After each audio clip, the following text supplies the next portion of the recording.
자, 오늘부터는 코틀린 OOP의 좀 더 세부적인 사항들로 들어가 보도록 합시다. 고급 기술을 할 수 있겠죠. 그동안 우리가 코틀린의 OOP 피처 중에서 가장 기본적인 것, 어떻게 클래스를 만드는지, 또 어떻게 인스턴시어스를 시켜서 인스턴스를 만드는지, 객체를 만드는지, 그리고 어떻게 그런 객체를 사용하는지에 초점을 맞췄죠. 그리고 또 어떻게 클래스 다이어그램이나 아니면 시퀀스 다이어그램을 통해서 프로그램을 설계할 수 있는지 등등을 간단히 살펴보았습니다. 자, 오늘부터는 코틀린의 OOP 중에서 조금 더 세부적인 사항들 그리고 또 좀 테크니컬한 것들을 이야기해 보도록 하겠습니다. 따라서 이것이 좀 어려울 수 있고 또 여러분께서 사용 빈도가 적을 수도 있습니다. 따라서 여러분께서 이런 공부를 하실 때에는 모든 피처를 다 알아두시는 것보다는 이런 피처가 있고 또 이렇게 쓸 수도 있구나 라고 알아두시면 좋겠습니다. 대신 개념적으로는 여러분께서 정확하게 이해해 두시면 좋겠고요. 그리고 나중에 실제로 프로그래밍을 할 때 그러한 것들을 실제 참조를 해서 프로그래밍 할 수 있도록 그래서 좀 더 효율적이고 또 효과적으로 여러분께서 원하시는 프로그램을 개발할 수 있도록 하시는 것을 목표로 삼으시면 좋겠습니다. 자, 그래서 그 첫 번째 주제가 바로 프로퍼티와 초기화인데요. 여기 프로퍼티라는 것은 어떤 클래스 내에서의 데이터를 의미하는 것이죠. 자, 그것을 우리가 좀 더 indirectly, 간접적으로 접근하는 방법이 바로 set와 getter를 사용하는 겁니다. 자바에서는 그것을 아주 자연스럽게 사용하는데 우리가 코틀린을 사용하면 좀 더 쉽게 getter나 set를 만들 수 있고 또 사용자 나름의 그러니까 user defined 된 그러한 getter나 set를 어떻게 만드는지를 이해해 보시겠고요. 두 번째로 필요에 따라서 우리가 어떠한 변수라든가 또 프로퍼티라든가 아니면 객체의 초기화를 좀 지연시킬 수 있습니다. 왜냐하면 프로그램을 우리가 처음에 돌리다 보면 실제 객체라든가 아니면 스태틱한 변수들 그리고 메인 안에 있는 스택에 만들어져야 되는 변수들을 모두 한꺼번에 만드는데 그러다 보면 프로그램이 느려질 수 있고 또 어떤 경우에는 의미 없는 값으로 데이터를 초기화할 수 있죠. 자, 그런 것들을 막기 위해서 데이터의 초기화, 변수의 초기화를 좀 뒤로 미룰 수 있습니다. 그런 것들을 한 번 더 생각해 보도록 하겠습니다. 이제 우선 프로퍼티의 접근인데요. 자바의 필드, 다시 말해서 클래스 안에 있는 그러한 변수들은 실제로 자바에서는 이러한 변수에 접근하기 위해서 다른 메소드를 가지고 접근합니다. 그것이 보통 우리가 getter나 set라고 부르는데 바로 이 메소드를 통해서 접근하는 방법이 자바에서 아주 일반적인 방법이라 하겠습니다. 그리고 코틀린에서도 역시 모든 프로퍼티 그리고 클래스 내에 있는 변수들은 변수 선언과 기본적인 접근 메소드를 모두 가지고 있다고 하는데요. 이게 어떤 의미인가 하면은 실제로 우리가 클래스 내에서 getter나 setter를 여러분께서 만들지 않더라도 이미 어느 정도 존재한다는 그런 의미가 되겠습니다. 그래서 실제로는 여러분께서 코틀린을 자바로 트랜슬레이션을 한번 해보시면 실제로 자바에서는 클래스 내에 있는 모든 프로퍼티 변수들은 getter나 setter를 가지고 같이 접근할 수 있게 한다는 것을 아실 수 있고요. 그래서 메소드를 여러분께서 만들지 않아도 내부적으로 이미 생성되어 있다는 것입니다. 자바에서는 앞서 말씀드렸던 것처럼 getter나 set를 이용해서 어떤 클래스 내에서의 메소드를 통해서 이렇게 필드들을 접근합니다. 그래서 여기 보시면 지금 name이나 age가 있죠. 자, name에 있는 데이터를 내가 업데이트하기 위해서 여기 set name이라는 걸 쓰고요. 현재 person이라는 객체, 이 클래스를 생성화한 객체에서 name을 우리가 뽑아보기 위해서는 getName을 사용합니다. 그래서 보시는 것처럼 이 name에는요, 이렇게 getName, setName 요 두 개 메소드가 매핑이 되어 있고요. 여기에 age 역시 이렇게 두 개의 메소드를 통해서 데이터를 보거나 아니면 쓸 수 있게 되는 것이죠. 자바에서는 그래서 그림에서 보시는 것처럼 자 여기 멤버들이 있죠. 멤버 필드 프로퍼티들이 있고 자 우리가 이것은 뭐죠? 초기 생성자이고요. 각각의 필드별로 게터나 혹은 세터가 있음을 볼 수 있고 실제로 자바에서는 이것이 가장 일반적인 어떤 클래스넷의 멤버 필드에 접근하는 방법이라는 것입니다.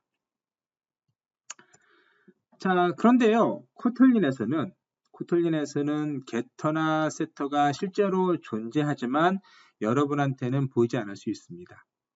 우선 그림에서 보시는 것처럼 여기 보시면 지금 프로퍼티들이 3개가 있죠. 지금 id가 있고, name이 있고, age가 있고, 자, 여기 초기 생성, 주 생성자를 통해서 자, 이것들이 모두 생성될 때, 클래스가 만들어질 때 초기화되죠.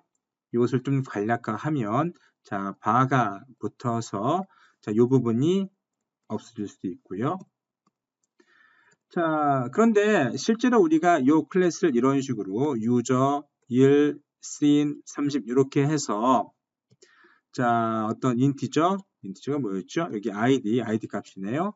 여기 id와 이름과 그리고 나이를 초기화한 것을 가지고 유저를 만들었는데 실제로 우리가 데이터에 접근하기 위해서 어떻게 할 수 있죠? 이렇게 할 수도 있겠죠.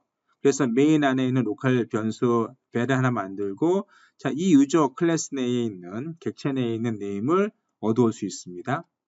그리고 이 유저라는 객체 안에 있는 age를 30에서 41으로 41로 바꿀 수 있겠죠.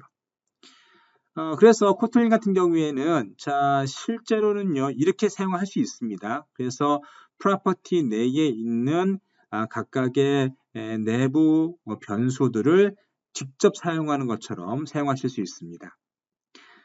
그런데 사실은 말이에요. 뒤에서 보시면 아시겠지만 실제로는 자 그 코틀린 내에서는 이렇게 우리가 바로 사용할 수 있는 것처럼 보이긴 하지만 실제로는 get name이나 아니면 set age와 같은 어떠한 getter나 setter가 실제로 존재한다는 겁니다. 그리고 그런 getter나 setter를 이용해서 좀 더 유연하게 값을 좀 검색할 수도 있고 또는 검사할 수도 있겠죠. 이를테면 우리가 어떤 객체가 있어요. 거기에 있는 변수가 있는데 그 변수에 허용되지 않는 값을 쓰려고 한다면 우리가 getter나 setter에서 걸러낼 수 있겠죠. 그리고 잘못된 null 값이라든가 그런 값들을 들어오면 어떻습니까? 따로 처리해 줄 수 있겠죠. 이를테면 null이 들어오면 noname이라든가 아니면 뭐 잘못된 정보가 들어오면 그걸 다른 숫자나 아니면 에러, 기호로 바꿔줄 수 있습니다. 자, 그때 바로 이 getter나 setter가 더 유용하게 사용될 수 있는 거죠. 따라서 우리가 getter나 setter를 사용자가 직접 정의할 수 있어야 되겠죠. 자, 바로 그것이 이런 방법입니다. 자, 이렇게 어떤 프로퍼티, 바나 벨이든 어떤 프로퍼티, 그러니까 클래스 내에 있는 내부 변수를 의미하는 거죠. 그러한 변수가 있으면 자료형이 있고 초기 값이 있을 텐데 자, 그 바로 밑에 선택적으로 여기 이렇게 대괄호가 된 것은요. 여러분께서 선택적으로 쓸 수 있다는 그런 얘기가 되겠습니다. 자, 어쨌든 프로퍼티 이름이 있고 자료형이 있고 초기화 값이 있는데 바로 그 밑에 여러분께서 get이나 set이라는 메소드를 정의하시면 이 프로퍼티 여기 이 변수에 해당되는 get나 set를 여러분께서 정의하실 수 있는 거예요. 따로 이 get나 set에 뭐 어떤 함수다 뭐다 잡다한 걸 쓰지 않더라도 프로퍼티 바로 밑에 이런 메소드를 사용함으로써 이 프로퍼티에 해당되는 get나 set를 우리가 만들 수 있는 것이죠. 자, vel 같은 경우에는 어떻습니까? 그렇죠. vel 같은 경우에는 상수죠. 그래서 특별히 우리가 어떠한 프로퍼티에다가 업데이트할 수 없어요. 그래서 뭐만 있죠? 예, get만 있습니다. setter가 존재할 수 없는 것이죠. 예를 좀 볼까요? 자, 여기 보시면 일단 id, name, 그리고 age가 자, 이렇게 처음 생성할 때 만들어지고요. 아래에 보시면 get이 있고 또 set이 있죠. 자, get은 뭡니까? get은 내가 id를 불러올 때 사용하는 거죠. 사실 여기 field는 이 id 값을 가리키는 것입니다.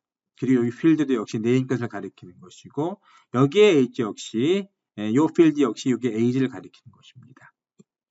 자, 그러면 어떻게 됩니까?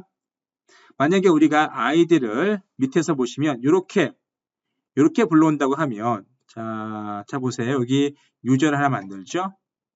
id가 1번이고 이름이 길동이고 그리고 뭡니까? 나이가 30인 유저 1을 만드는데 자 이렇게 사용할 수도 있습니다. 유저 1.age 35 그럼 이때 age에 user.age에 그럼 이 클래스 내에 있는 age에 바로 35가 쓰이는 것이 아니라 실제로는요. 여기 세터를 통해서 필드에 30이 들어가면서 이 age 값이 35로 변하는 거죠. 이렇게 바로 age를 쓰는 것이 아니라 이렇게 세터를 이용해서 쓴다는 겁니다. 여기 user1.id가 2를 id2 그러니까 user1.id equal to 그러니까 id를 2로 업데이트 하려고 하는데 왜 에러가 발생하죠? 왜냐하면 당연하죠. id는 지금 val이기 때문에 다시 말해서 상수값이기 때문에 뭐가 없습니까? 세트가 없죠. 세트가 없기 때문에 이것은 에러가 날 수밖에 없습니다. 그리고 우리가 이렇게 age user1.age의 값을 읽는다고 하면 이때 동작하는 것은 무엇인가요? 네, 그렇죠. 당연히 이 getter가 동작을 하면서 여러분에게 값을 읽어올 수 있는 것입니다. 그래서 이 그림에서 보시는 것처럼 value나 아니면 여기 있는 value요. 자, value나 field는 좀 특수한 목적으로 사용되고 있죠. value 같은 경우에는 setter가 주로 사용하는 것이고요. field는 getter가 주로 사용하는 겁니다. getter는 기본적으로 다른 사람들에게 다른 프로그램에게 이 프로퍼티의 값을 보여줄 때 사용하는 것이고 세터 같은 경우에는 다른 값으로 이 프로퍼티를 세팅할 때 사용하는 것이죠. 그래서 value 같은 경우에는 세트의 매개 변수로 외부로부터 값을 가져오는데 굳이 value가 아니더라도 어떤 이름이든 상관없습니다. 자, 필드 같은 경우에는 프로퍼티를 참조하는 변수로 보조 필드, backing 필드라고 불리는데 기본적으로 이렇게 아까 보신 것처럼 get, field 이런 식으로 동작을 하죠. 여기 이렇게 함수. 근데 만약에 우리가 여기다가 실제 property 이름을 쓰면 사실은 이렇게 이런 식으로 property 이름을 쓰면 자 여기에서 또 뭘 부르죠? 그렇죠. 여기에서 다시 get을 부르고 또 get을 부르기 때문에 get하는 세터에 property 이름을 대신 사용하면 무한 노출에 빠질 수 있습니다. 그래서 get하는 세터에는 결코 property 이름을 직접 사용해서는 안 되겠습니다. value나 field로 사용해야겠죠. 이제 여기서부터는요, get나 setter가 어떤 때 효용 가치가 있는지를 보여줍니다. 우선 여기 네임을 볼까요? 여기 우선 user1이 user1 길동 35로 초기화되어 있습니다. user1이라는 객체가 만들어지는데 자 user1을 name에다가 getter를 이용해서 setter를 이용해서 코코를 집어넣어요. 사실 이렇게 하는 것은 요 setter를 호출하는 것과 다름이 없죠. 자, 그러면 여기 value에 뭐가 들어가나요? 그렇죠. 코코가 들어가죠. 그런데 보시면 이 세터가 실행이 되면서 프린트를 한번 하고요. 그래서 name was change라는 그러한 프린트문을 한번 찍은 다음에 자, 그 value를 뭐하죠? 대문자로 바꾸죠. 그래서 실제 필드로 집어넣습니다. 그래서 이 name에 지정되는 값은 소문자 코코가 아니라 대문자 코코가 되는 것이고요. 그래서 여기서 한번 딱 찍어보면 이때 getter가 사용되면 getter가 실행이 되면서 여기는 없겠지만 여기는 보이진 않지만 getter가 실행이 되면서 대문자 코코가 실행이 될 겁니다. 자, 두 번째는 자, 이런 겁니다. 만약에 우리가 getter를 사용해서 어떤 값을 내보내려고 하는데 그것이 null 값이에요. null 값이면 어떤 경우에는 어서션을 발생시켜줘야 됩니다. 그래서 여기서 보시면은 아까처럼 user1을 우리가 만들었고요. name에다가 뭐 해놓습니까? null 값을 아무것도 값을 집어넣지 않아요.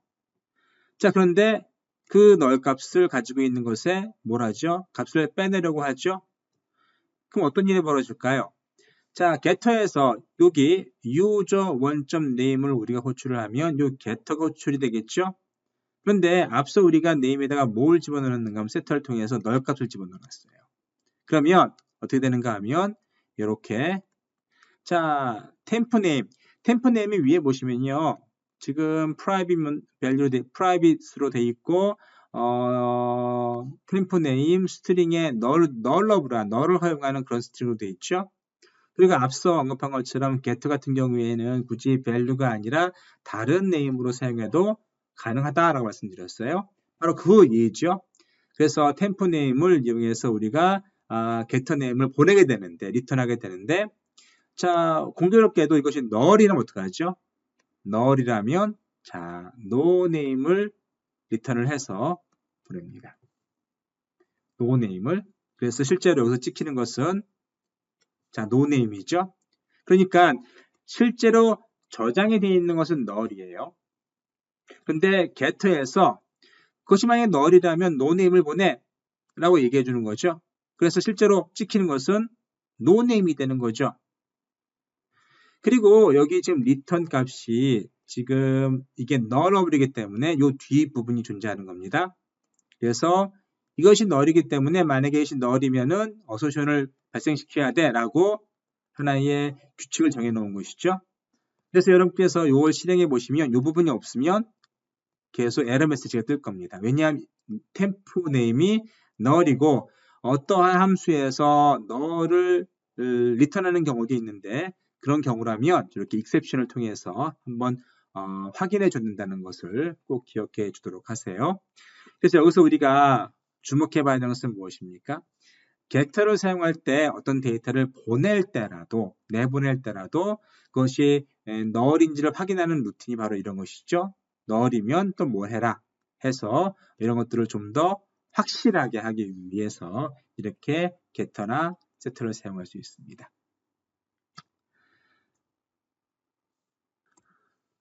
또 우리가 메소드를 오버라이딩 했던 것처럼 여기 getter나 setter도 오버라이딩 될 수 있습니다. 그래서 여기 first 클래스가 있고요. 그래서 open이라고 하는 것은 상속이 가능한 클래스고요.